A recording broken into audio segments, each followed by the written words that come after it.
Zoom করব ঠিক আছে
ক্যালকুলেটার কারণ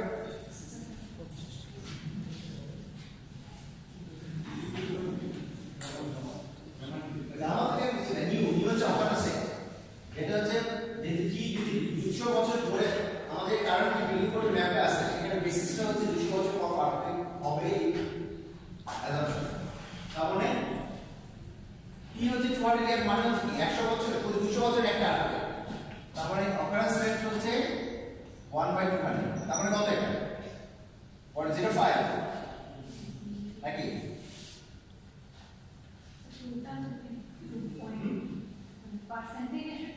পার্সেন্টেজ কত এমনি হ্যাঁ ওটাই। তারপরে দেখো যদি প্রবাবিলিটি অকারেন্স বের করো 0.2 সামথিং, সো এটা যদি পার্সেন্টেজে কনভার্ট করো 20%। তার মানে এইটা মানে এই সময় প্রবাবিলিটি অফ এক্সিস্টেন্স মানে হচ্ছে যে এই যে 200 বছরে একটা আর্থকুয়েক এটা আসার সম্ভাবনা হচ্ছে এক্সিস্ট করার সম্ভাবনা হচ্ছে 22%। এটা কি দেখা যায় আমরা যদি একইভাবে আবার যদি 475 বছর বের করি তাহলে it will become যারা কত আসে ওই 10% আসবে। এটা কিন্তু 22.something হয়, সেটা 26 লিখলাম। এবারে 450 বছর ধরে 10% হবে 9.9 সামথিং। আবার যদি 2400 বছর ধরে হবে 20% হবে।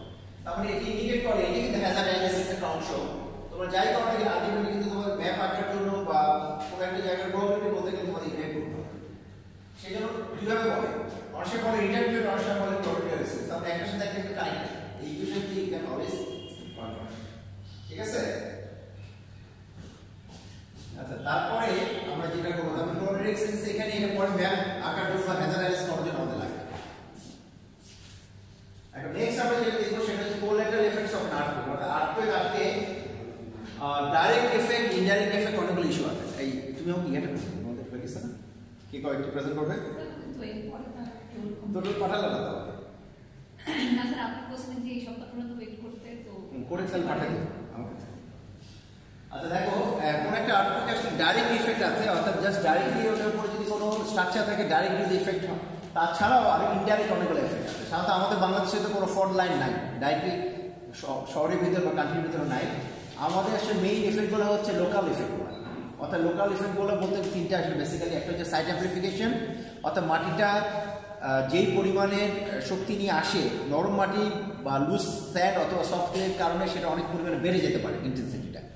এটা একটা লিকুইফ্যাকশন, তোমরা এটা অলরেডি অনেকেই জানো। আর অন্য অনেক কিছু আছে, বাট আরেকটা মেজর ইস্যু হচ্ছে ল্যান্ডস্লাইড। আর অন্যান্য অনেক কিছু আছে, কিন্তু ওগুলো সবগুলোই কিন্তু সাইট অ্যামপ্লিফিকেশন, লিকুইফ্যাকশন এবং ল্যান্ডস্লাইডের ভিতরে অংশ।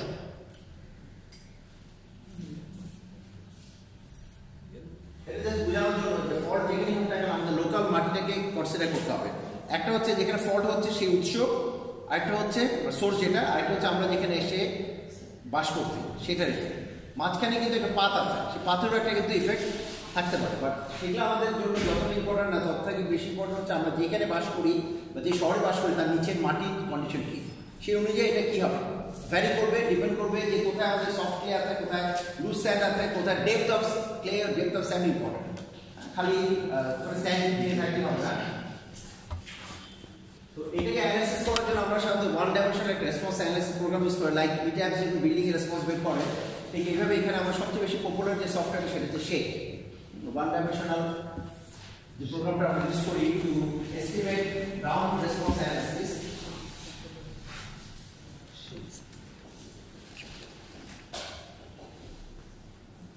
এই সফটওয়্যারটা বেসিক্যালি লিসবার্ন এবং প্রসেসি 1971-70 ডেভেলপ করেনি ক্যালিফোর্নিয়া বার্কলেতে, বাট এটা এখন ওপেন সোর্স, এটা পাবলিক ডোমেনে দেওয়া আছে, যে কেউ আসলে নামা নিতে পারে। এটা ফোর্থ প্যানেল আছে বেসিক্যালি, এখন পরে মডিফাই করে দিয়ে যায় বেসিক প্রোগ্রামের ফোর্থ প্যানেল। তো এটা যেটা বোঝা যাচ্ছে সোর্স আছে আলটিমেটলি কি আমাদের যখন আমরা অ্যানালাইসিস করতে যাব অনেক কম সয়েলটা, এবং সাধারণত টিপিক্যালি আমরা যদি খুব বেশি ইম্পর্টেন্ট স্ট্রাকচার না হয় তাহলে আমরা টপ 30 মিটার নিয়ে আমরা রিসার্চ করি। কিন্তু যদি খুব বেশি ইম্পর্টেন্ট স্ট্রাকচার হয় লাইক আমাদের পদ্মা ব্রিজ বা রূপপুর পাওয়ার প্ল্যান্ট, তখন আমরা তার রিকোয়ার্ড ডেপথ নিয়ে আমরা অ্যানালাইসিস করব। লাইক পদ্মা ব্রিজের জন্য আমাদের 160 মিটার থেকে 180 মিটার অ্যানালাইসিস করতে হবে, কারণ ওটার জন্য 30 মিটার ধরলে হবে না। তারপর রূপপুর পাওয়ার প্ল্যান্টের জন্য 120 মিটার হবে। বাট টিপিক্যাল যদি রেসিডেন্সিয়াল বিল্ডিংগুলো হয় তখন দেখা যায় আমরা টপ সয়েল বলতে আমরা 30 মিটার দেব, 30 মিটার হচ্ছে আমাদের। স্যার এই লিকুইড ডেপথটা স্যার কই জায়গা? সেটা তোমার জাজমেন্টের ব্যাপার, অ্যানালিসিসের ব্যাপার। বাট বললাম তো রেসিডেন্সিয়াল বিল্ডিং বা নর্মাল স্ট্রাকচারের জন্য 30 মিটার। হ্যাঁ, মানে টপ বেশিরভাগ স্ট্রাকচারের জন্য 30 মিটার ছিল না। সেই জন্য দেখবেন বিল্ডিং কোডও বিএস স্ট্রাকচারটাকে ডিফাইন করা হয়। Basically shear velocity for the top 30 metre, তারপরে 30 মিটার for most structure. যদি ইম্পর্টেন্ট স্ট্রাকচার হয় then you have to go beyond 30 metre. বড় স্ট্রাকচার, ইম্পর্টেন্ট স্ট্রাকচার হলে তোমাদের আরো বেশি বুঝতে হবে। আচ্ছা, সয়েল প্রোফাইল এটা না নিয়ে আমরা সরাসরি এক্সাম্পলে আসি। এটা আসার আগে আমাদের এখানে লোকাল সাইড এফেক্ট, অর্থাৎ কোনো জায়গায় মাটির গুরুত্ব বুঝতে গেলে আমাদের তিনটা জিনিস বুঝতে হবে। অলরেডি আমরা কিছু এগুলো জিনিস আলোচনা করছি। একটা হচ্ছে অ্যামপ্লিটিউড। অ্যামপ্লিটিউড মানে হচ্ছে আমাদের যেই আর্টওয়ার্কটা নিয়ে আমরা কাজ করবো তার ম্যাক্সিমাম ভ্যালুটা কত। সেটা আমরা তিনভাবে হয়, তাই না? ভেলোসিটি, এক্সেলারেশন অথবা ডিসপ্লেসমেন্ট। ফ্রিকোয়েন্সি কন্টেন্ট মানে হচ্ছে তার ফ্রিকোয়েন্সি কন্টেন্ট কত। আমরা জানি যে ফ্রিকোয়েন্সি কন্টেন্ট ডিপেন্ড করবে কিন্তু আবার মাটির সাথে। যত স্টিপ সয়েল হবে হাই ফ্রিকোয়েন্সি, তার মানে 1 সেকেন্ডে তার হাই ফ্রিকোয়েন্সি লো ফ্রিকোয়েন্সি জিনিসটা তো জানা যাবে, তাই না? নাকি? অর্থাৎ 1 সেকেন্ডে যদি মাটি স্টিফ হয় তাহলে দেখবেন যে পাস অনেক বেশি হবে অবশ্যই। আর এটা হচ্ছে স্টিফ, এটা কিন্তু আমরা আগে একবার একজন আলোচনা করছিলাম। আর মাটি যদি সফট হয় দেখবো যে এক সময় কি হবে, অনেক কম পাস থাকে। তার মানে হচ্ছে ওই ফ্রিকোয়েন্সি কন্টেন্ট একটা ফ্যাক্টর, আর একটা ফ্যাক্টর হচ্ছে অ্যামপ্লিটিউড, তার মানে তার ম্যাক্সিমাম ভ্যালুটা কি কম না বেশি। থার্ডটা হচ্ছে ডিউরেশন। ডিউরেশনটা আজকাল একটা ম্যাটার না, কারণ কম্পিটিশন টাইম আসলে এখন অনেক কম লাগে, কম্পিউটার সবারই এক্সেস আছে, কিন্তু একসময় ডিউরেশনটা একটা ফ্যাক্টর ছিল। পরে আমরা দেখাবো যে ডিউরেশনটা কাটিং করার জন্য কিছু টেকনিক আছে। আর extent of local site condition depends on, এখন লোকাল সাইট কন্ডিশন মানে কি, তোমার এই জায়গায় হচ্ছে খারাপ মাটি, আশেপাশে শক্ত মাটি, এরকম হতে পারে। একটা পুকুর যদি আমরা ভরাট করি লুজ স্যান্ড দিয়ে বা সফট ক্লে দিয়ে তাহলে ডিফারেন্ট হবে, বাট আশেপাশে হয়তো আমাদের অরিজিনাল সয়েল বেশি। সেই জন্য এই external local site condition depends on geometry and material properties of the subsurface profile, site topology আর characteristics of input ground. Input ground বসে হচ্ছে আমরা আর্থকোয়েকে কি ইনপুট দিচ্ছি, আমরা কি হাই ফ্রিকোয়েন্সি দিচ্ছি না লো ফ্রিকোয়েন্সি দিচ্ছি। তারপর এখানে তোমাকে কয়েকটা ট্রায়াল হবে, এটা কিন্তু একদম ফিক্সড সলিউশন নাই। বিল্ডিং এ যে কোনো একটা পার্টিকুলার সলিউশন ইনপুট দিলে আউটপুট পাচ্ছ, বাট এখানে সয়েল প্রোফাইলটা যেহেতু ভ্যারিয়েবল, তোমাদের অনেক কিছু আনসার্টিনিটি আছে। মাটির তো আর সবাই যত তুমি ইনভেস্ট করো মাটিতে তত বেশি জানবা, কিন্তু একটা ওখানে একটা কিন্তু ব্রেক করার ব্যাপার আছে যে কতখানি তুমি ইনভেস্ট করবো। বড় ইম্পর্টেন্ট স্ট্রাকচার আমরা অনেক বেশি ইনভেস্ট করি, লাইক ডিকেফিকেশন অ্যানালাইসিস করার জন্য আমরা যদি একটা টিপিক্যাল এক্সাম্পল বলি, আমরা বেশিরভাগ এসপিটি দেখি, কিন্তু আমাদের যদি ফান্ড থাকে then we go for cyclic traction. But cyclic traction takes almost 3 months to perform, এবং প্রায় 5 থেকে 10 লাখ টাকা লাগবে একটা টেস্ট করতে। তো সেই জন্য সবসময় এটা করা হয় না। এখানে জাস্ট একটা টিপিক্যাল এক্সাম্পল, যারা আন্ডার গ্রাজুয়েট করছে তারা এই জিনিসটা আমি তাদের উপর তখন দেখিয়েছি। এখানে দেখো জাস্ট কম্পেয়ার করার জন্য, এটাকে বলি আমরা 2 লেয়ার মডেল। অর্থাৎ এখানে দুইটা মডেল নিয়ে আমরা এটা ডিসকাস করছি। একটা আছে এ সাইডে যেটা আছে, সেখানে কি আছে উপরে একটা রিলেটিভলি, আচ্ছা তোমাদের শেয়ার অফ ভ্যালিসিটি আমি আলোচনা করছি আগে, তাই না? তারপরে শেয়ার অফ ভ্যালিসিটি তোমরা অলরেডি জানো যে শেয়ার অফ ভ্যালিসিটি হচ্ছে সফট সয়েল কখন আমরা বলি, যখন 180 মিটার পার সেকেন্ডের থেকে নিচে VS30 থাকে। VS30 মানে কি, টপ 30 মিটার, মানে টপ 100 ফিটের সয়েলে যে ভ্যালিসিটির এভারেজ ভ্যালু, সেটা যদি 180 মিটারের থেকে কম থাকে দ্যাট ইজ সফট বা সফট সয়েল। লুজ স্যান্ড হতে পারে, সফট ক্লে হতে পারে। আমরা বলছি যে এই সাইডে যেটা আছে soft soil resting on stiff soil. 400 feet per second মানে কত মিটারে, 130 মিটার পার সেকেন্ড রাফলি। আর এই সাইডে যেটা আছে সেটা হচ্ছে 1600, তার মানে কত, রাফলি 500 মিটার পার সেকেন্ড। তারপর রিলেটিভলি অনেক স্টিফ সয়েল। তার মানে একটা হচ্ছে কি soft soil on top of stiff soil, আর একটা হচ্ছে কি stiff soil on top of stiff soil, মানে আর রকটা নিচেটা আমরা রকি ধরি, ওটা হচ্ছে soft on rock, stiff on rock.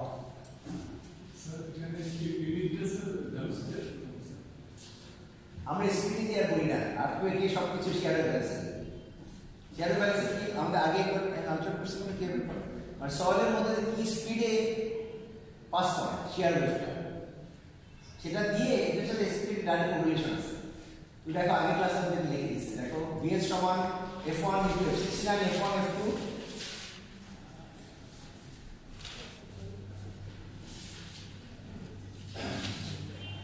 VS সমান হচ্ছে 69 F1 F2 n to the power 0.17 e to the power 0.2 meter per second.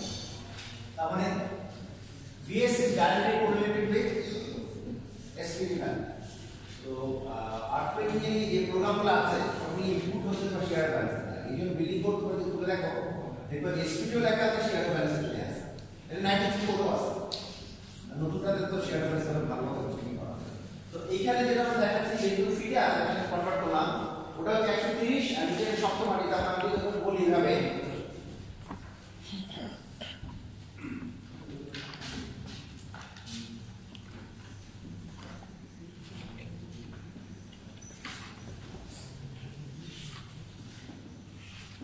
Rock তৈরি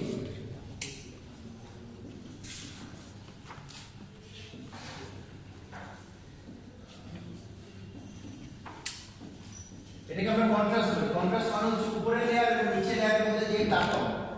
এখানে কিন্তু কন্ট্রাস্ট অনেক হেভি মানে হাই কন্ট্রাস্ট, কারণ 130 আর 700 প্রায় 5 গুণ বেশি। আর এখানে রিলেটিভলি লো কন্ট্রাস্ট। তাহলে এখানে যখন আমরা যদি আউটপুট ইনপুট দিই আমাদের সার্ফেসে যে আউটপুট পাবো এগুলো যদি আমরা কম্পেয়ার করি অনেক ক্লিয়ার পিকচার পাবো।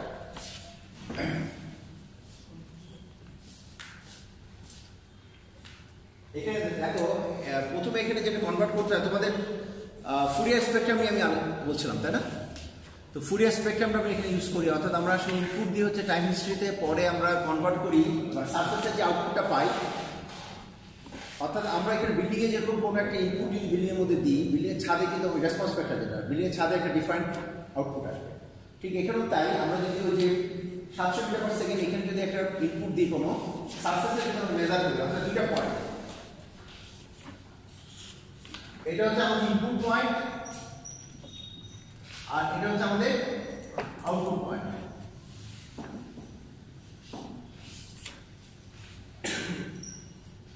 তাহলে এখানে ঠিক সেই কাজটা করা হচ্ছে যেটা সফট সয়েল সেটা ইনপুট দিয়ে সেটা আউটপুট যেটা পাওয়া যায়। তাহলে এখানে একটা আউটপুট আমরা ইনপুট দিচ্ছি, এখানে একটা কি পাচ্ছি আউটপুট পাচ্ছি ঠিক টাইম স্পিডে। কিন্তু সেটা যদি আমরা ফুরিয়ারে কনভার্ট করি ফুরিয়ারে কনভার্ট করার জন্য আমাদের ইকুয়েশন কি ছিল?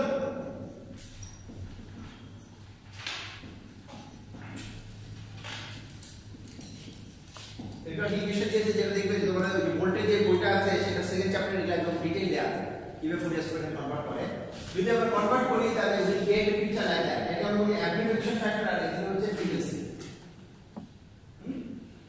সেটা পেলে দেখবা যে ফুরিয়ার করার পরে ফুরিয়ার স্পেকট্রাম আমরা বলি তাহলে যেটা ক্লিয়ারলি এখানে দেখা যাচ্ছে যে এটা একটা প্রিডোমিনেন্ট পিরিয়ড আছে ওই মানটা that period is around কত হার্টজ 2 হার্টজ নাকি কত 2.5 সে আর যেটা হচ্ছে relatively hard layer on top of a rock সেটা ফ্রিকোয়েন্সি কত 10। তার মানে বোঝা যাচ্ছে যে যেটা হার্ড লেয়ার সেটার frequency content is pretty high. এখন আমাদের বিল্ডিং এর ফ্রিকোয়েন্সি কিন্তু 10 হার্টজ থেকে বেশিরভাগই বেশি। একতলা বিল্ডিং হলো অ্যারাউন্ড 10 হার্টজ হতে পারে। কারণ কি বিল্ডিং এর দোলনটা আমরা কিভাবে বের করি n/10। আরো অনেক ইকুয়েশন আছে বাট যদি বলি বেয়ার ফ্রেম যার মধ্যে কোনো ওয়াল টু ওয়াল নাই তাহলে কিন্তু n/10 টা একদম 100% ম্যাচ হয়। আমরা অনেক চেক করে দেখছি। তো n/10 যদি ধরি তাহলে দেখা যাবে সেটা হয়তো আমার কি হবে 0.1 সেকেন্ড। তা 10 হার্টজ মানে কি ইনভার্স করো দ্যাট ইজ 0.1 সেকেন্ড। তাহলে দেখা যাচ্ছে যেটা স্টিফ সয়েল সেটা হাই ফ্রিকোয়েন্সি সো বিল্ডিং এর জন্য সেটা খুব একটা আমার ক্ষতিকারক না। কিন্তু যেটা সফট সয়েল সেটা কিন্তু বিল্ডিং এর দোলনের সাথে ম্যাচ করে মানে 2.5 যদি বলি তার 2.5 ইনভার্স করলে 0.4 second. So it may be harmful for 3 storey to 5 storey structure. ঠিক এই প্রসেসটা দিয়ে কিন্তু আমরা মাটির দোলনকালগুলো বের করি। তার মানে তোমার কিন্তু মাটির এটা খুব সিম্পল মডেল, একদম রিয়েল লাইফে তো এত সিম্পল থাকে না বাট আমরা অবশ্যই সিম্পল করে ফেলতে পারি যদি একই টাইপ সয়েল থাকে কাছাকাছি যদি থাকে লুজ স্যান্ড অথবা সফট ক্লে থাকে। লুজ স্যান্ড অথবা সফট ক্লে দুইটারই কিন্তু মোটামুটি কি দেখা যাবে যে শেয়ারের ভ্যালু সেটা হয়তো কাছাকাছি। তো তার মানে আমাদের টপ 30 মিটার বেশিরভাগ ক্ষেত্রে আমরা কি করি টপ 30 মিটারের ওই VS30 থেকে উই ক্যান প্রেডিক্ট যে সফট সয়েলটা relatively soft or relatively hard or not. কারণ নিচে তো রক আছে ধরে নিচ্ছি আমরা। আচ্ছা, আরেকটা টার্ম তোমাদের যা জেনে রাখি, ইঞ্জিনিয়ারিং বেডরক। এই টার্মটা জানো কয়জন? ইঞ্জিনিয়ারিং বেডরক একজন বলো, এক্সপ্লেন করো। অরিজিনাল বেডরক তো আমাদের হচ্ছে প্রায় কত 30,000 না কত, অনেক বেশি নিচে, 15 কিলোমিটার 15 কিলোমিটার নিচে। কিন্তু ওইটার উপরে যে আমরা হচ্ছে যে আচ্ছা ঠিক আছে, কি বলো বিজনেসের না, ও যেটা বললো ঠিকই আছে। আসলে বাংলাদেশে আমাদের বেডরক যেটা আমাদের রিয়েল 700 মিটার, এখানে 700 মিটার সেকেন্ড, সেটা আমাদের সারফেস কোথাও নাই। চিটাং হিল ট্র্যাক্সে একটু থাকতে পারতো, বাট ওটা সফট রক, ওটা পানি পেলেই কিন্তু খুব ভেঙে যায়। রিয়েল রক হচ্ছে আমাদের মধ্যবাদা হার্ড রকে আছে, যেটা হচ্ছে আমরা টেস্টও করছি, এটা বইটা অনেকগুলো টেস্ট, এখন থেকে 98 আমাদের পেপারও আছে। আমরা রক ওখান থেকে কেটেই নেই, মানে তখন যে নর্থ কোরিয়ান কোম্পানি কাজ করতো, ওটা কিন্তু খুব হাই কোয়ালিটির রক, মধ্যবাদাতে গ্রানাইট আছে। কিন্তু দেখা যাচ্ছে আমাদের এখানে লোক অভাবে কিন্তু আমরা ওটাকে উঠাতে পারি না, ইন্ডিয়া থেকে কিনে আনি। এটা হয়তো কিছু পলিটিক্সও আছে, হোয়াট এভার। তো ওই রকটা আমরা তখন টেস্ট আমাদের পেপারও আছে, যে ওই রকটা কিন্তু হাই কোয়ালিটি এবং শেয়ার ভ্যালি সিটার 700-এরও বেশি। তো ওই রকটা আমাদের একমাত্র মধ্যবাদাতে আছে, যেটা হয়তো 100 মিটার 200 মিটারের মধ্যে। বাকি সব জায়গায় আমাদের রক বলতে কিছু নাই, রিলেটিভলি সফট। তো এখন যেটা হচ্ছে যে সেই জন্য আমাদের বেশিরভাগ বাংলাদেশের যেই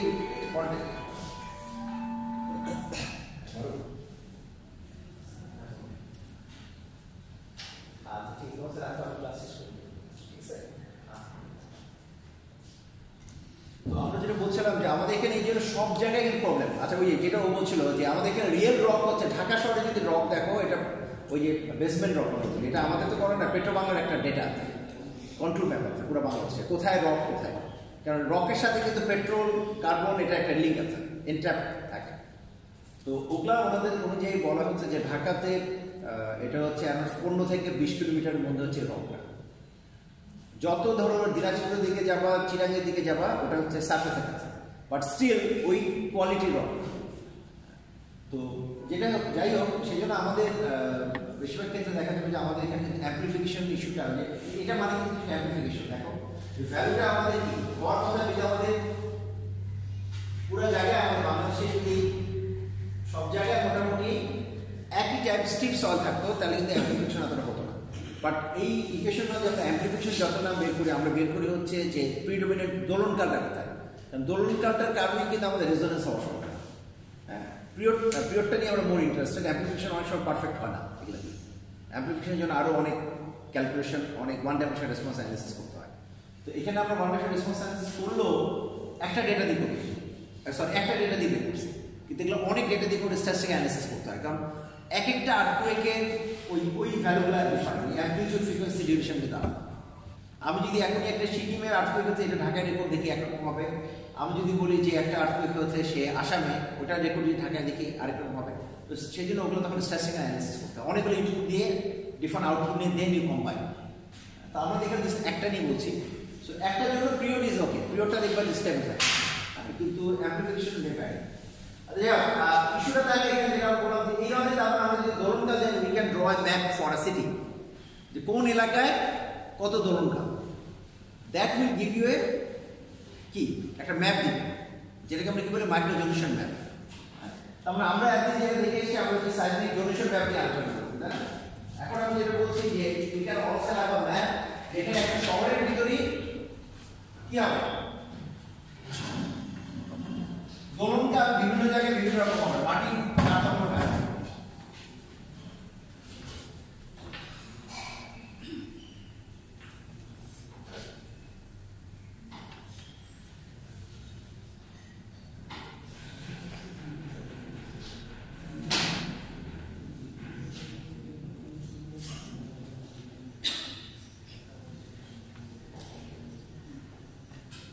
তাহলে একটা মাল্টিপ্লিকেশন ম্যাপ হচ্ছে ফর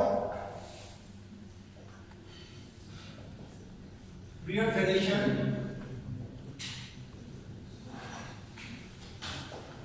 ঢাকা যদি বলি ডিফারেন্ট লোকেশন অফ ঢাকা,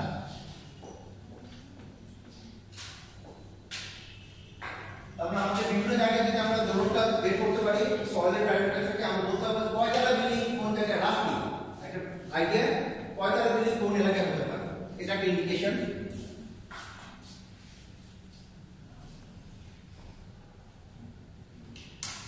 এটা টিপিক্যাল কেস স্টাডি, আসলে অনেকগুলো কেস স্টাডি আছে, আমরা এটা নিয়ে বলতে চাই, কারণ এটা নিয়ে প্রায় 50-60টা জার্নাল পাবলিকেশনই আছে। এটা হচ্ছে 1985 মেক্সিকো আর্থকোয়েক, তোমরা গুগল করলে এটা পাওয়া। এবং মেক্সিকো আর্থকোয়েকের সময় যেটা হয়েছিল যে খুব মেক্সিকো কেসটা খুব কি বলা যে ইউনিক।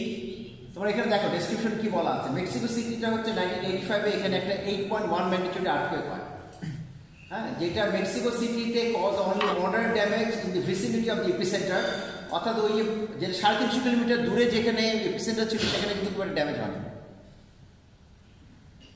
কিন্তু ইনডাইরেক্টলি যেটা মিন করছে মেক্সিকো সিটিতে ড্যামেজ হয়েছে মোটামুটি ভালোই, কিন্তু 350 কিলোমিটারে যেখানে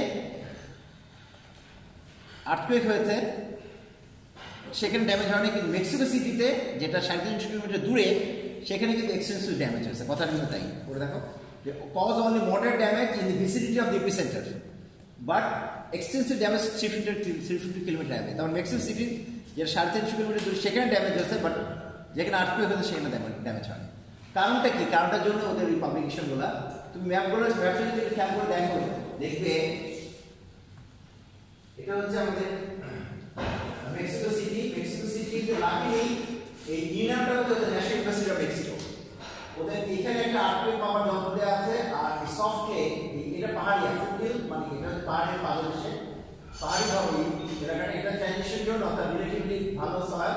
আর এই যে ডার্ক কালার যেটা আছে ওল্ডার অথবা এই dark colour, this are all very deep. Mexico সিটিটা হচ্ছে অনেক গামলার মতো, চারদিকে পাহাড়, মাঝখানে হচ্ছে সফট ক্লে দিয়ে ভরা করে ওরা তৈরি করছে 400 বছর আগে।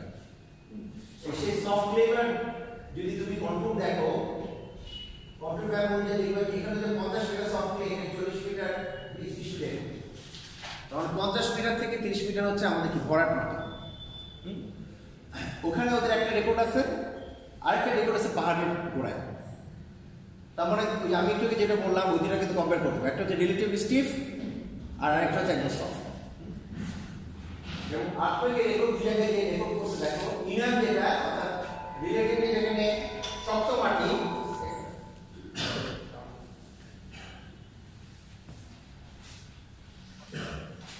হ্যাঁ আমি জানি তো ওই সম্পর্কে আসতে বলছিলাম।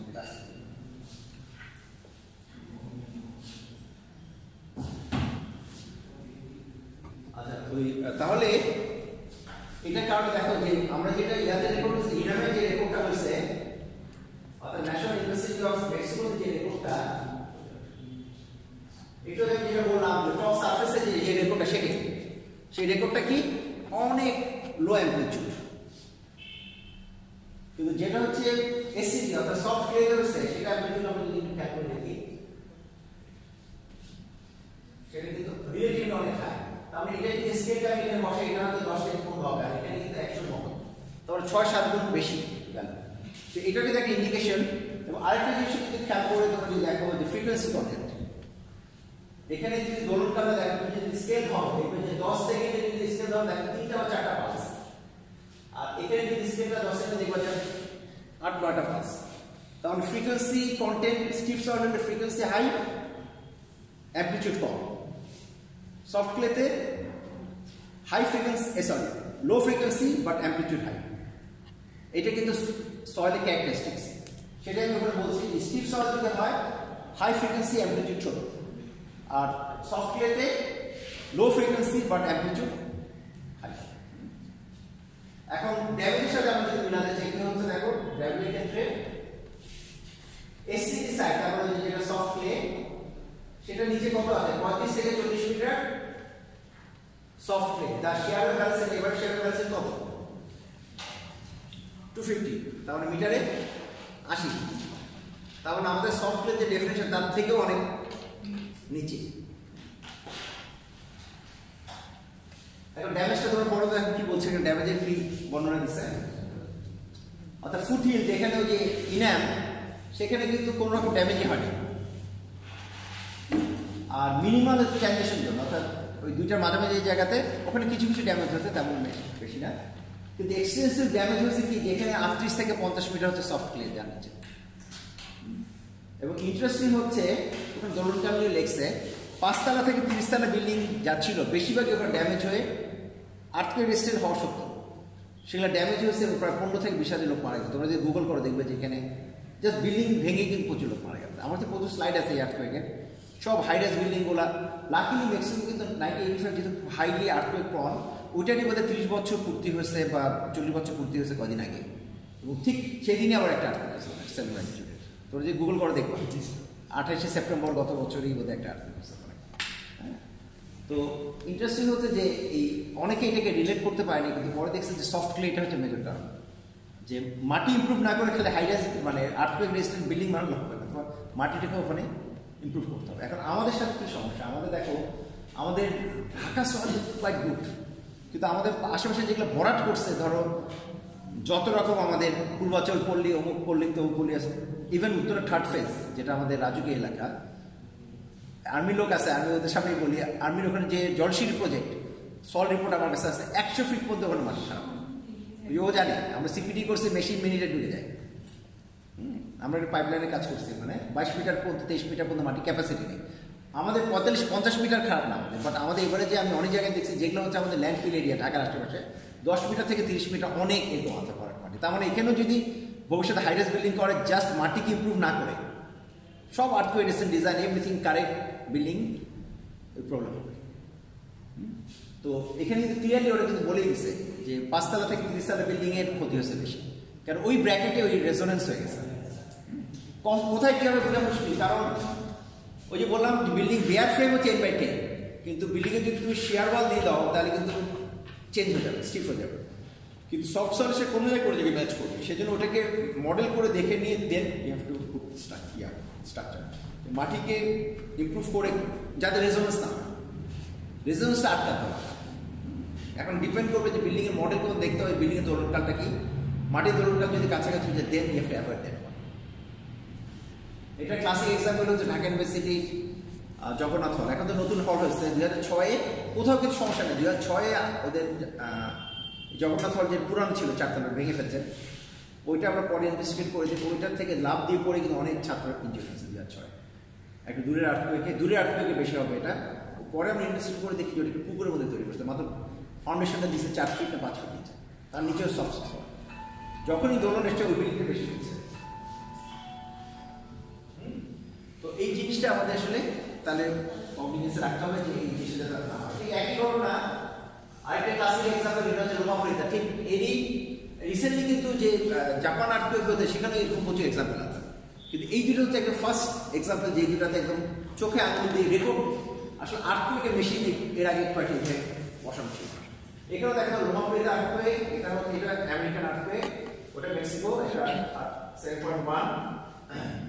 এইটার যে রেকর্ডটা সেটা দুইটা দ্বীপের মধ্যে ওরা রেকর্ড করছে, একটা হচ্ছে অরিজিনাল সওয়া যেটা হচ্ছে ইয়ারবা বুয়েনা আইল্যান্ড রক, আর একটা হচ্ছে আর্টিফিশিয়াল ট্রেজার আইল্যান্ড, একজন ভেরি রিচ আমেরিকান সে একটা আর্টিফিশিয়াল আইল্যান্ড করে সেখানে সে থাকে, একটাই বাসা রেঞ্চ হাউস, সেটা হচ্ছে তোমার ট্রেজার আইল্যান্ড। তো উপরে যে ইয়ারবা বুয়েনা ডেসক্রিপশন দিতেছে, Yerba Buena island is a rock outcrop, এগুলো কিন্তু সবই তোমরা গুগল করলে হাজার হাজার ডকুমেন্ট পাবে, এগুলো নিয়ে প্রচুর পেপার পাবে। ইয়ারবা বুয়েনা আইল্যান্ড যেটা সেটা হচ্ছে রক আউটক্রপ, মানে রক আউটক্রপ মানে হচ্ছে মাটির উপরে যদি রকটা বের হয়ে আসে।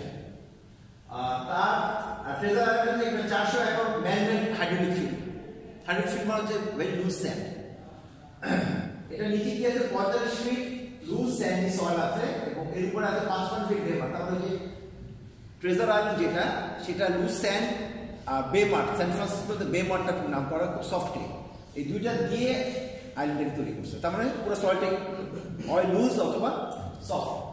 এবং দুইটা এক্সাম্পল যদি দেখো রেকর্ডে দুইটাতে আর্থকুয়েক মেশিন মধ্যে বসানো ছিল, এটা দেখা যাচ্ছে যে হাই ফ্রিকোয়েন্সি অ্যামপ্লিটিউড হবে কত अराउंड 20 সেন্টিমিটার সেকেন্ড স্কয়ার, এইটার যেটা সফট ক্লে সেখানে দেখা যাচ্ছে ফ্রিকোয়েন্সি লো আর ম্যাক্সিমাম ভ্যালু अराउंड 190, তারপরে রাফলি 10 টাইমস।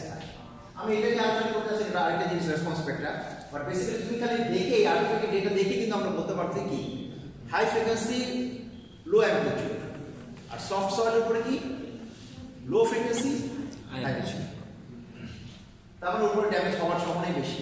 বাট ট্রেজার আইল্যান্ডে লাকি একটা একতলা রেঞ্চ হাউস ছিল, সো নাথিং হ্যাপেন্ড।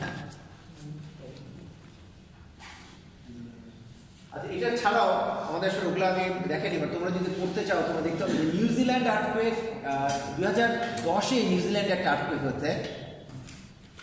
এটা মধ্যে তোমাদের আমি ডেটা দিই নাই, বাট তোমরা যেটা চিলি আর্থকুয়েক, তোমাদের এই লিকুইফ্যাকশন এবং অ্যামপ্লিফিকেশন নিয়ে চিলি এবং হাইতি আর্থকুয়েক প্রচুর কাজ হচ্ছে। আমি জানি না এগুলা নিয়ে কেউ প্রেজেন্ট করবা কিনা, হয়তো চুজ করতে।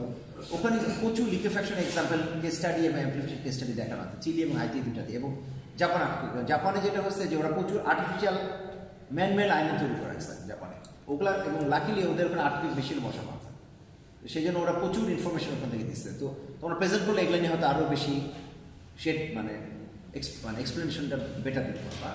তবে ওটা আমরা দিই নাই। নিউজিল্যান্ড আর্থকুয়েকের খুব কেস হচ্ছে। নিউজিল্যান্ডে লাকিলি সব একতলা দুইতলা ব্রিক ম্যাসনরি বাসা, কিন্তু যখন 2010-এ আর্থকুয়েক হয় ওদের মানুষ 4-5 জন মারা গেছে বিল্ডিং চাপা পড়ে, বাট অনেক বিল্ডিং ম্যাসনরি স্ট্রাকচার নিউজিল্যান্ডের শহরটার নাম বলি না, ওই শহরের অনেক বিল্ডিং ভেঙে পড়ে গেছে লিকুইফ্যাকশন এবং অ্যামপ্লিফিকেশন কারণে। 2তলা 1তলা বিল্ডিং। লিকুইফ্যাকশনের যেটা সমস্যা সেটা হচ্ছে তো মাটি ধারণ ক্ষমতা নাই, সো মাটি মধ্যে বিল্ডিংটা দেবে। তো এটা তো ইচ্ছা হলে দেখতে পাবো, ওখানে প্রচুর কেস স্টাডি। ফ্রিকোয়েন্সি বেশি হলে স্যার আর্থকুয়েকের ইফেক্ট বেশি হওয়ার কথা। কেন বেশি হবে না? আর্থকুয়েকের এফেক্ট একটা জিনিস, আর একটা হচ্ছে তোমার ফ্রিকোয়েন্সি কন্টেন্ট হচ্ছে মানে বিল্ডিং আর সয়েলের বিল্ডিং ফ্রিকোয়েন্সি কন্টেন্ট ম্যাচ হয়ে গেলে সমস্যা। তো ওই হাই ফ্রিকোয়েন্সি হলে তো ম্যাচ করবে না কারোর সাথে, তাই না? আমরা কি দেখলাম 10 হার্টজ মানে হচ্ছে 0.1 সেকেন্ড, তার মানে একতলা বিল্ডিং বা লোয়ার সাইডে বিল্ডিং এর ঝামেলা।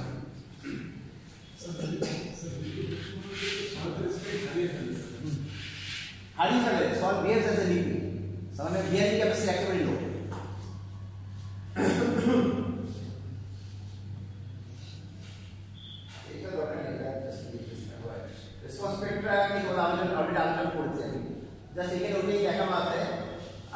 আমাদের বিল্ডিং কোডে যেগুলো আছে সবই কাট পেস্ট। রিসেন্টলি যেগুলো করছে সেগুলো একটু অ্যানালাইসিস করে দেওয়া আছে, যেটা পাবলিশ হবে না পাবলিশ। এটা basically background study for American code. এখানে যেটা দেখা যাচ্ছে তোমরা যদি খেয়াল করে দেখো যে এখানে সফট ক্লে নিয়ে আমরা আলোচনা করে দেখো, এটা হচ্ছে soft clay, soft medium clay, কোনোটা রেকর্ড নেওয়ার পরে তার এবারে যে তারপরে এগুলো সব কিন্তু স্ট্যাটিস্টিক্যাল অ্যানালাইসিস। একটা ডেটা দিয়ে তোমরা করতে হবে না, যেটা একটা করতে হবে। কোথাও যদি তোমার অনেকগুলো ডেটা নিয়ে অনেক রকম আর্থকুয়েক নিয়ে কাজ করে দেন ইউ ডেভেলপ এভারেজ করা, একটা ডেটা দিয়ে করলে হবে না। তো এখানে রেসপন্স ফ্যাক্টর তাই করেছে যে অনেকগুলো 15টা রেকর্ড নিয়ে আমরা তোমাদের যেটা লাস্ট ক্লাসে এক্সপ্লেইন করছিলাম সেটা কি বলছিলাম, এলসেট টু আর্থকুয়েক দিয়ে খালি ওখানে দেখানো আছে। দেখো তোমাদের যেটা এক্সাম্পল আছে, কিন্তু এখানে বলতে যে খালি একটা নিয়ে করলে আমরা তোমাকে এখানে যত বেশি ডেটা দেবা তত তোমার অ্যাকুরেসি বা বিশ্বাসযোগ্যতা বাড়বে। এখানে 15টা রেকর্ড এই সফটওয়্যার এই রেসপন্সটা আছে, অন্যান্যগুলো আমাদের 21টা ডেটা আছে, 30টা রেকর্ড আছে। সো বুঝে যাচ্ছে যে সফটওয়্যার কাজ হবে উপরের পিকটা অনেক কোন স্থায়ী হবে। এখানে রাস্তা কত আছে, অ্যারাউন্ড 1 সেকেন্ড পর্যন্ত হচ্ছে ফ্ল্যাট, দেন গ্র্যাজুয়ালি নিচে। আর যেটা স্টিফ সয়েল সেটা পিকটা কিন্তু খুব শর্টার। আলটিমেটলি এগুলোকে সবগুলোকে নরমালাইজ করে দেখো বিল্ডিং কোড, এটা আসলে বিল্ডিং কোড বুয়েট মানে বিএনপিসি, বাট বেসিক্যালি এটা আমেরিকান কোড থেকে কপি করা।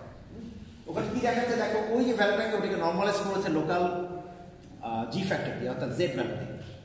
তার মানে এস এ হচ্ছে ওই ওখানকার লোকালিটির যা ভ্যালু দ্যাট ডিভাইডেড বাই জি, এবং এভারেজ করে যেটা দেখা যাচ্ছে যে ওটা ফ্ল্যাট, উপর অংশটা ফ্ল্যাট করে দিয়েছে 2.5, দেন গ্র্যাজুয়ালি স্টিফ সয়েলে তাড়াতাড়ি পড়ে যাবে, হার্ড সয়েলে সময় লাগবে। ঠিক আছে? তার মানে দেখা যাচ্ছে যে যত স্টিফ সয়েল তত ন্যারো রেঞ্জ, যত সফট সয়েল তত রেঞ্জটা বেশি। পাইপস অফ প্যারাল ডিকে করে নতুন বিল্ডিং কোড এটা নিয়ে আরো কিছু স্টাডি করা হয়েছে, আর একটু বেশি এখানে ইনফ্লুয়েন্স দেখা হবে, but that is different issue. আমরা এটা করব যতদিন পর্যন্ত না আসে আমরা দেখাচ্ছি না, বাট ওটা তুমি অ্যানালাইসিসের রিপোর্ট দেবে। 93 যে বিল্ডিং কোড আছে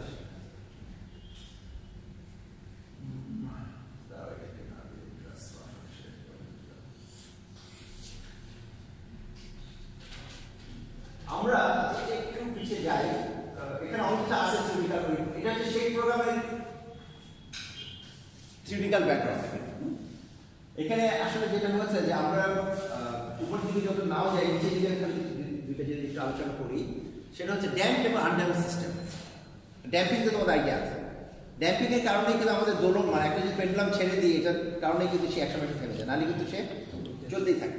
তো স্ট্রাকচার ড্যাম্পিং আমরা সাধারণত 5% ধরি। বিল্ডিংয়ের সয়েলের ড্যাম্পিং 5% হচ্ছে বেসিক, বাট সয়েলের যদি সেটা ক্লে সয়েল হয় তাহলে damping may go as high as 35%, sand হলে রিলেটিভ টু কম 20%, বাট এই ড্যাম্পিং বের করতে গেলে not that easy. Cyclic load দিয়ে, এটা আসলে আমাদের সয়েল ডাইনামিক্স সাইক্লিক কোর্স আছে, সেখানে দেখায় দেখবে যে ওখানে ড্যাম্পিং বের করার জন্য আমাদের সাইক্লিক টেস্ট করতে হয়, সাইক্লিক ট্র্যাকশন টেস্ট করতে হয়। ওখানে পজিটিভ নেগেটিভ কার্ভের যে মাঝখানে যে অংশটা সেটা হচ্ছে ড্যাম্পিং। অর্থাৎ স্ট্রেস স্ট্রেন দিবা, শেয়ার স্ট্রেন দিবা, শেয়ার স্ট্রেন দিবা কন্টিনিউয়াস এরকম। তো আমরা ওখানে যাচ্ছি না আমরা, বাট এখানে যদি বোঝানোর জন্য যদি আন্ডার সিস্টেম হয় তাহলে দেখা যাবে কন্টিনিউয়াসলি সে একই দোলন শুরু করবে, বাট যদি আমাদের ড্যাম সিস্টেম হয় তাহলে গ্র্যাজুয়ালি কি হবে, সে কমতে থাকবে এবং যত আমরা ড্যাম্পিং ভ্যালুটা বাড়াবো তত কিন্তু পিকটা কি হয়ে যাবে, পিকটা কিন্তু কমে আসবে।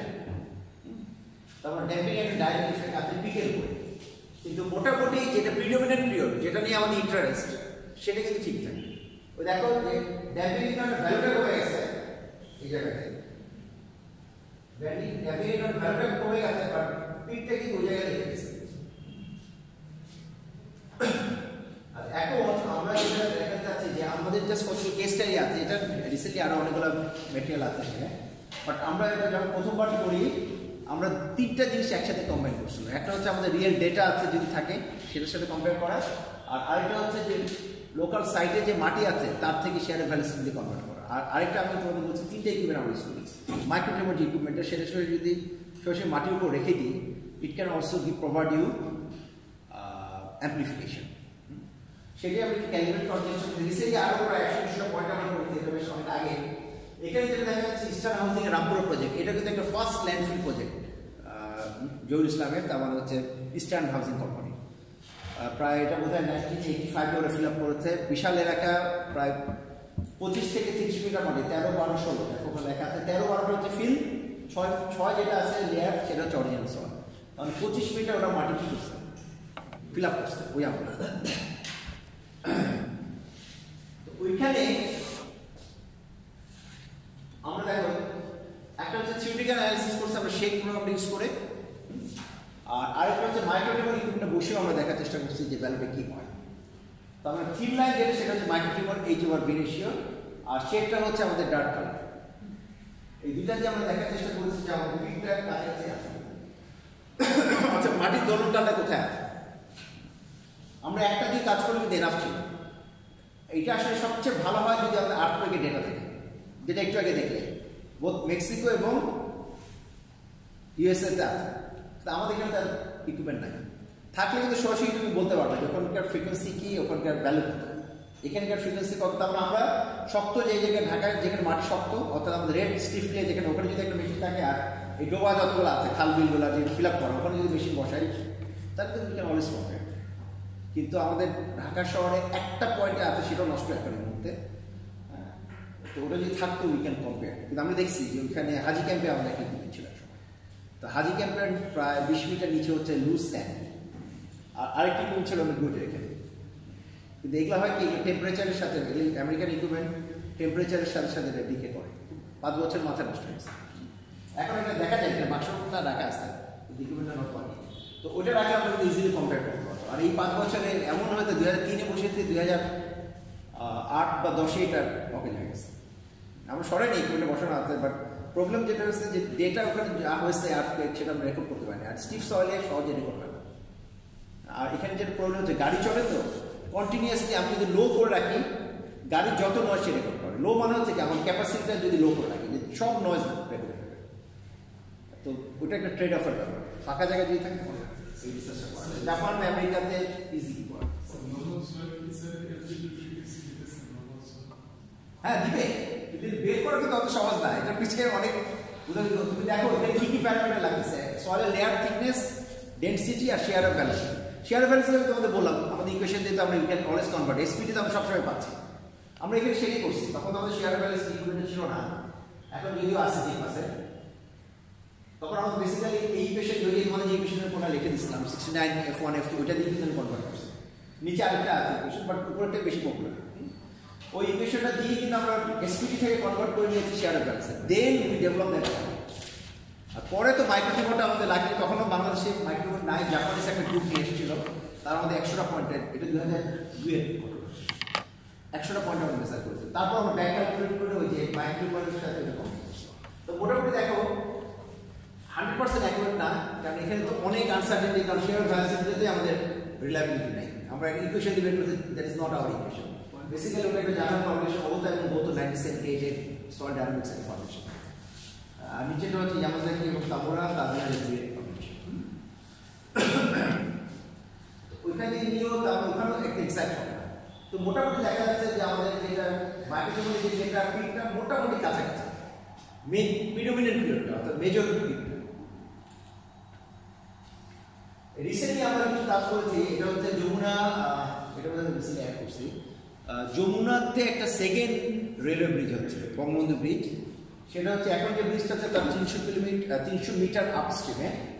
তো ওখানে ওদের একটা সমস্যা আছে, আমাদের যে তখন একটা অ্যানালিসিস করিয়েছে, ওইখানে আমরা লাকি যমুনা ব্রিজে আমাদের একটা আর্থকুইক বসানো ছিল, এটাও কাজ করছে না, বাট ডেটা আমার অনেক পুরোনো ডেটা আছে, 2003-এ বসিয়েছি, তো এখন 2019 16 বছর, তাও ওইটাও 4-5 বছর আমি নষ্ট হয়ে গেছে। পুরোনো যে ডেটা আছে সেই ডেটা দিয়ে দেখো আমি এখন ওখানকার যে সয়েলের যে এইচওআরপি, এটা আর্থকুইকের ডেটা, এটা নট মাইক্রোফোন।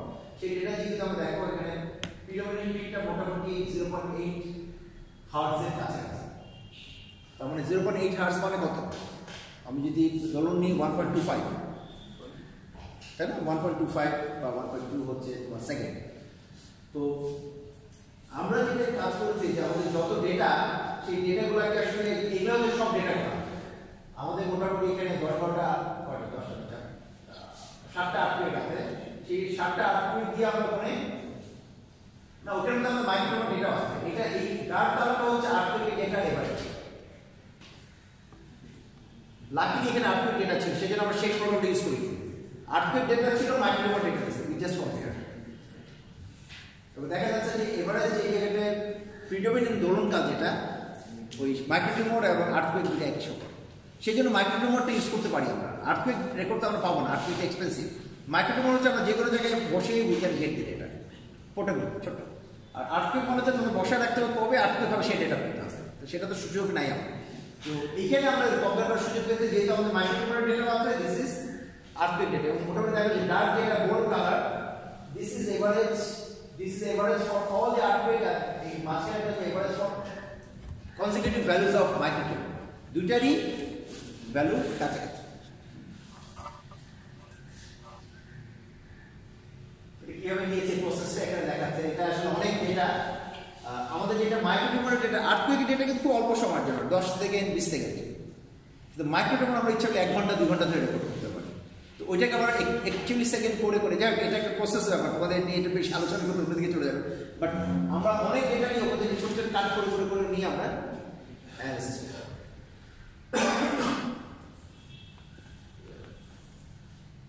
ওইখানে নিয়ে আমরা যে ডেটাটা প্রবলেম, এটাই আরেকটা আমাদের প্রবলেম। এবার সিভিল করা স্যার এটি কি তোমাদের আলোচনা করিনি আমি? হ্যাঁ, করা হয় নাই? হ্যাঁ, ওই যে আমাদের আর্থকুইক, যে কোনো আর্থকুইকের 3টা রেকর্ড হয়, 2টা হরাইজন্টাল, একটা ভার্টিক্যাল। তো ফ্রিকোয়েন্সি কন্টেন্ট যেটা আমরা একটু বললাম, ফুরিয়ার স্পেক্ট্রা, যেটা ফুরিয়ার স্পেক্ট্রা বিল্ডিং এর ক্ষেত্রে মাইক্রোটিউমর আমরা বিল্ডিং এর ছাদে যদি রেখে দিই, হ্যাঁ, ফুরিয়ার স্পেক্ট্রাম নিলে তার দোলনকালটা দিয়ে দেবে। বিল্ডিং এর জন্য খুব সহজ, ওই n/10 না করে, আমরা n/10 তো এক্সাক্ট না, কিন্তু বিল্ডিং এর ছাদে যদি আমরা বসিয়ে দিই মাইক্রোটিউমরটা, সে সরাসরি ওখানে দোলনটা দিয়ে দেবে। ফুরিয়ার স্পেক্ট্রাম করলে যেদিকে, মানে আমাদের 3টা আছে, 2টা হরাইজন্টাল, একটা ভার্টিক্যাল। তো আমরা বিল্ডিং এক্সিস বরাবর বসে, এক্স এক্সিস হচ্ছে ধরো নর্থ সাউথ যদি ধরি, ওয়াই এক্সিস যদি আমরা এক্সপ্রেস ধরি, তাহলে এই 2টা যদি বসে একটা অটোমেটিকলি ভার্টিক্যাল হয়ে যাবে। তো এইটা যখন বসাবো, এইটা দোলন, তারপরে এইদিকে বিল্ডিং, আমাদের এই লম্বাটে বিল্ডিং, তাই না, সিভিল বিল্ডিংটা যেটা হচ্ছে আমাদের নর্থ সাউথ, সেটা কিন্তু লোয়ার ফ্রিকোয়েন্সি হবে, লোয়ার পিরিয়ড হবে। কারণটা কি? এদিকে লোয়ার নামটাই বলছে, এদিকে তো সফটওয়্যার, এদিকে লম্বা বিল্ডিংটা, তাই না, তার মানে এদিকে স্টিফার, এদিকে লেস স্টিফার। লেস স্টিফার মানে হচ্ছে এখানে দোলনটা লঙ্গার হবে, আর এদিকে যে স্টিফ দোলনটা কি হবে? শর্ট হবে। আর এটা হচ্ছে বিল্ডিং এর মধ্যে মাইক্রোফোন ছাদে বসে দিলে সাথে সাথে আমরা ডেটা পেয়ে যাবো। কিন্তু মাটিতে অনেক প্রসেসিং করতে হয়। মাটিতে দেখে H/V বলছে, H/V টা কিছুই না, ওই যে দুইটা হরাইজন্টাল আছে সেই দুইটার এভারেজ আর দ্যাট ডিভাইডেড বাই ভার্টিক্যাল করলে ওটা অনেক পেপার আছে, নাকামুরা পেপার লিখে রাখতে পারো। নাকামুরাস মেথড বলে একটা মেথডই আছে, সেই মেথডটা বলছে যে সয়েলেন্টার জন্য you have to do H/V ratio, খালি যদি ফুরিয়ার করো ওখান থেকে কিছু করা যাবে। সো দুইটা হরাইজন্টালের average divided by vertical, so that is what we have done. আমরা ওই ফুরিয়ার তিনটারই ফুরিয়ার বের করছি, করে এটার অনেকগুলো ডেটার হরাইজন্টালকে ভার্টিক্যাল ভাগ। তুমি কি বলছিলে তাহলে কি প্রশ্ন করতেছিলে? ওই HV মানে হচ্ছে horizontal spectrum divided by vertical.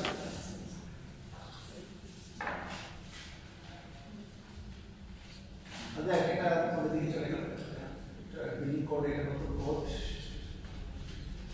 দেখি আমরা নাই যাই। আচ্ছা আজকে কি থাক, নেক্সট ক্লাস আমরা লিখে করবো। তোমরা যদি করতে চাও নাকামুরাস একটা পেপার আছে, কিন্তু ওটা আমি জানি না কতজন ইন্টারেস্ট হবে। হ্যাঁ, আর আমাদের ডিপার্টমেন্টের 3-4টা থিসিস আছে H/V রেশিও, জার্নাল পাবলিকেশন আছে H/V রেশিও দিয়ে পুরো ঢাকা শহরে মাইক্রোজেনেশন ব্যাপার আমরা তৈরি করছি। ওই যে কারণটা হচ্ছে জনকাল তো ডাইরেক্ট বের করা যায় না, বিল্ডিং এটা কিন্তু সরাসরি বের করা যায়, হয় N/10 অথবা বিল্ডিং এর ছাদে যদি বেশি বসে সরাসরি দেখা যাবে স্ক্রিনে, তোমার টের পাবো কত সল এটা বের করা যাবে। Then you have to perform. এবং এটার পিছিয়ে তোমাকে বললাম যে ডেটা প্রসেসিং কিন্তু অনেক টাইম কনজিউমিং। যত সহজ মনে হচ্ছে ফিল্টার কিন্তু তত সহজ না, ও কিছুটা জানে, অনেক ফিল্টার করতে হয়, এভারেজ করতে হয়, কারণ হাবি যাবি ডেটা থাকে। এটা আসলে আমার এখন মনে হচ্ছে আমি কেন কথাটা বলছি, আমি AIB-তে আমি আর রাকিব কিছু না একটা প্রেজেন্টেশন দিচ্ছি জাস্ট এটার উপরে 2-3 ঘন্টা, এটা নিয়ে ফিল্টারিং কীভাবে করে, ডেটা দিয়ে করে। তো ওইখানে জিনিসগুলো দেখাচ্ছিলাম যে ফিল্টারিংটা একটা বিশাল চ্যালেঞ্জ। ডেটা অনেক কিছু পাবা, বাট তুমি ডেটা দেখে কিছু বুঝবা না। ফিল্টার করার পরে স্মুথ করার পরে একটা সুন্দর চেহারা, এই চেহারার পেছনে অনেক এফোর্ট দেওয়ার পরে সুন্দর চেহারা, অত সহজ না, কিন্তু প্রসেসটা সেম, আইডিয়াটা সেম। ঠিক আছে।